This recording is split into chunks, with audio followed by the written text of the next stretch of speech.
பாரதிய ஜனதா கட்சியை பொறுத்த வரைக்கும் இஸ்லாமியர்கள், இந்துக்கள் என்பதெல்லாம் பார்க்கல.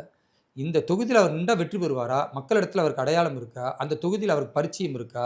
மக்கள் அவரை ஏற்றுக்கொண்டு இருக்கிறார்களா? ஏன்னா தேர்தல்னா வெற்றி ரொம்ப முக்கியம். வெற்றி அடைவதற்காகத்தான் தேர்தல் தவிர, நாங்க நல்லவங்கன்னு பேர் வாங்குறதுக்கு 4 பேருக்கு குடுக்குறோம் குடுத்து தோத்துறக்கூடாது. அந்த 4 சீட்டு தோத்தாலுமே ஒரு ஆட்சி அமைக்க முடியலன்னா அது ஒரு பெரிய பலவீனம்.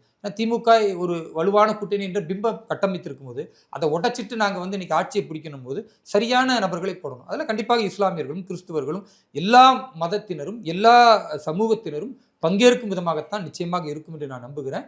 அது மதத்தின் பெயரால் இருக்காது. வேலூர் இப்ராஹிம் தேர்தலை சந்திக்கிறேன்னா, அந்த தேர்தலில் நான் எந்த தொகுதியில் நிற்கிறேனோ அந்த மக்களுடைய மனங்களை வென்றெடுக்கக்கூடியவனாக, அந்த மக்களிடத்தில் இருக்கிற அன்பை பெறக்கூடியவனாக, பெரும்பான்மை வாக்கு வித்தியாசத்தில் வெற்றி பெறுவதற்கான வேலைகளை நான் இந்த தொகுதியில் செய்திருக்கிறேன் என்பதை நான் நிதர்சனப்படுத்தி, அதை கட்சி ஏற்றுக்கொள்ளுமேயானால் கண்டிப்பாக எனக்கு தரும்.